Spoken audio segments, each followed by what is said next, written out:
Hello everyone, and welcome to another card video.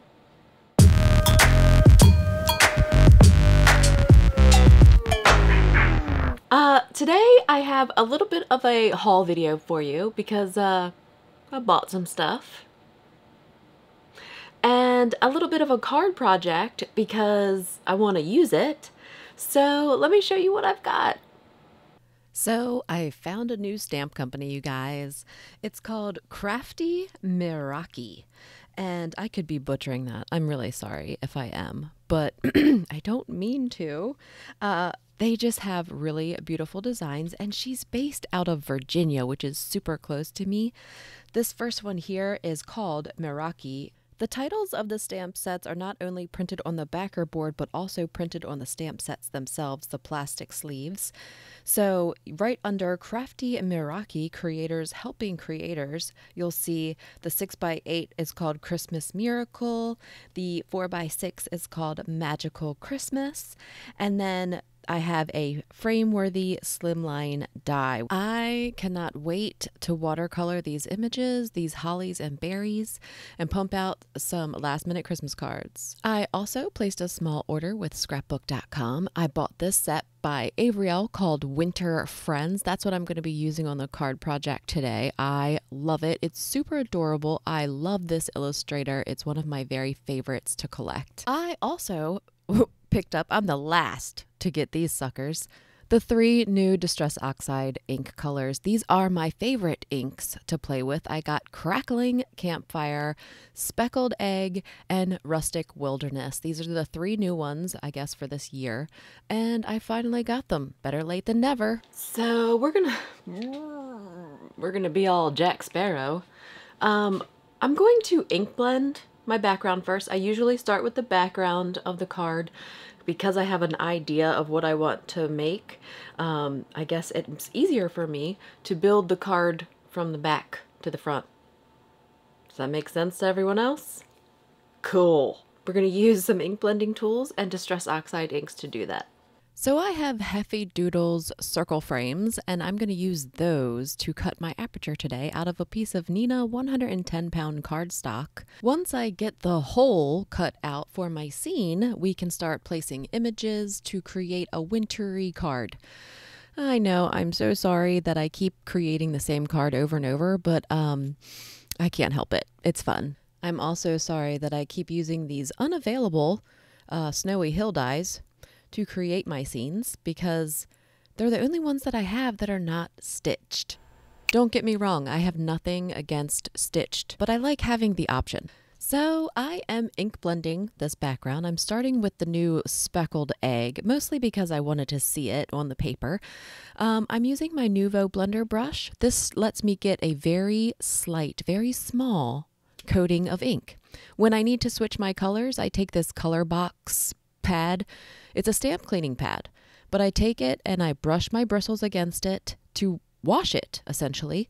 And then I take my blue microfiber towel and I dry it off with the same exact motions. Once I feel that it's good and dry from the microfiber towel, I take it against the palm of my hand to feel if the bristles are wet. Sometimes I'll test it on a scrap piece of paper, but I think it's good to go, so I'll switch my colors to a new shade. Now, do I clean them? No, I don't clean them. But really, sometimes that gets me in trouble. To get a heavier coating of ink, I like to use these makeup brushes.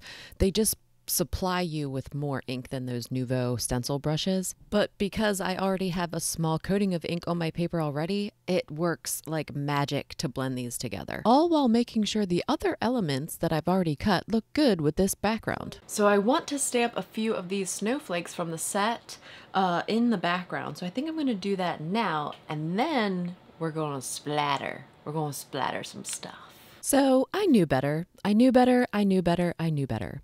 These asterisks are adorable, but Distress Oxides are not a detail ink. You need a detail ink with these asterisks. What I'm about to do to this background is going to blend these inks like nobody's business. First, I'm starting out with this white gouache, and I'm going to spray it down with this here water in my Nuvo spray bottle. Mix it together with a toothbrush. This is a little different than I did last time. Not exactly the same. I like to gently flick the paint off of the side of the acrylic block. I know that it's a very technical technique. I have also been known to use my thumb. I'm taking a little bit of Stormy Sky, which is like probably one of my very favorite colors, a nice blue-gray, and we're doing the exact same thing, spritzing it with a little water, pushing it off the side of the acrylic block, and flinging it onto the background. So I go back and forth for a few minutes between the white gouache and the Stormy Sky. Then I break out the big guns. This is Imagine Crafts Frost and Sparkle. I'm not sure which this, I can't read that from here. It's either Frost or Sparkle. I use them both, so it doesn't matter. And I spritz them about 3 times each. Yes, it makes it super sparkly. I love it so much. You can see here how this process annihilated those snowflakes. So I got a bunch of images that I want to try to put on this card. I don't know if I'm going to get all of these images on this card, but I'm going to color them. So I'm going to use my alcohol markers to color them. So I'm stamping with MFT Extreme Black ink. I am using my Mini Misties to stamp my images on Heffy Doodle alcohol marker friendly cardstock. I do have a Copic color map over on my blog if you're interested in that. It's where I list all of the markers that I use to color the images on my card. So I'm just coloring this penguin. I'm going to slow down the penguin coloring and then we'll speed up. We'll slow down the black because it's really the same process over and over again, and then we'll speed up the rest of the penguin. But literally it's the same process for every shade I use, every color combination. Start with the dark, move on to the medium, and then the light, and continue that process until you feel like your image is well colored. And try not to oversaturate and make your colors bleed. As you watch this, you'll see that there's several times where my red has kind of creeped out from behind the lines. Red is very famous for doing that. Very famous. So one thing I wish I had done differently with this card was the snowflakes. I stamped them on this alcohol marker paper thinking that I was going to color them. But really what I should have done, or what I wish I had done, was stamp them in that Stormy Sky Distress ink and cut them out and not color them. Just leave them outline snowflakes. That's what I wish I had done. So in hindsight, when you're finished a card and you're looking back, you always know exactly what you should have done.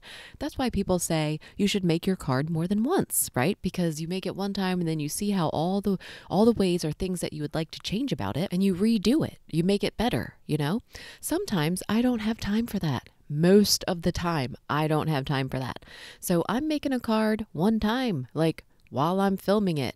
Like, this is literally the only card I made. I think it makes for more interesting content that way. You know, you never know what's going to happen, what kind of mistakes I'll make, because I make a lot. And each one of those mistakes is a learning process, and that's how we grow. Did someone press the super cheesy button? Because I think somebody pressed that button. Regardless, I still love the way the card turned out. But I wish that I had done the snowflakes. Not like I need to add any more images to this card. This sucker is packed already. And I am completely aware that I paint the boxes for myself to live in, okay? I enjoy creating this way, so just let me do it. So that is the black of the penguin. This is how long it took me to color just the black. Now I'm moving on to white. I do actually color the white. I just use really light gray. Sometimes you can't see it in my pictures because they're overexposed, but this is how I color white. I make it look like dirty, I guess. You need to add some shadows, right? So even white is not perfectly white all the time. So I had the idea of using, I didn't color the hat yet, because I was unsure of what colors I wanted to use. Originally, in my mind, this card had a very different color combination. I was thinking like hot pink and turquoise blue. But then the speckled egg came in and I colored this hat red and it just looked really good. So I just went with it. So right then and there, I kind of bailed on my color combination. I am cool like that. Like I can we'll just make another card that's hot pink and turquoise blue. This one will just be red and more of a cornflower blue. So I just started coloring everything red. Everybody was wearing red or green. And honestly, I think the color combination looks fantastic, so I'm glad I just went with the flow. Really, I try to stick to a short list of color combinations for my cards.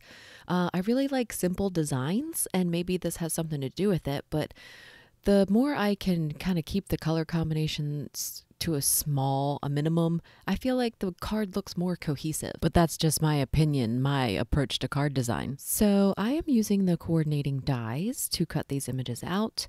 I hate to fussy cut, so anytime I can use the coordinating dies, it's fabulous for me. So I finished cutting out all of my images and I need to start arranging them on the card, but first I want to take care of the sentiment. Before stamping the sentiment, I used that same Stormy Sky Distress ink and Neenah 110-pound cardstock, and I'm stamping the skating line that comes in the stamp set. This is what I should have done with the snowflakes, y'all. Duh, why didn't I think of that sooner? Anyway, the cool thing about this image is it has a coordinating die so that it can get cut out, and it's actually really easy to line up. So I want to use this dashing through the snow sentiment. I'm going to stamp that with VersaFine Clair Nocturne ink directly onto my front panel there. I love using this ink because it's super pigmented. It's pigment ink and super black. And yeah, that's crooked. Well, the asterisks really didn't turn out the way I wanted them to, but I still think it looks cool. Let's put this sucker together. I'm just going to push those out of the way for a second so I can score my card with my Teflon bone folder. I score and burnish my card bases on a case-by-case basis. I don't have a stockpile of them already completed. So I tried one last time to stamp those snowflakes, but it just wasn't going to happen, so I gave up. Maybe they will make it on the hot pink and turquoise card that's in my imagination. I have no fear when it comes to dimension with my cards. This one is 3 layers of Scotch 3M foam tape. I'm getting ready to put some snow on my images that I just spent all that time coloring. So my critters needed to have snow because there was a snowstorm. Plus, I just love splattering things. Holy cow, look at all that beautiful dimension. So I'm not sure if I want this rabbit's ear kind of tucked into the circle or out. I'm not sure, but I love the way the card turned out. I hope that you guys enjoyed hanging out with me today. I certainly enjoyed sharing with you all of my crafty goodies. And description box will have links to all of the things that I shared today, and until next time.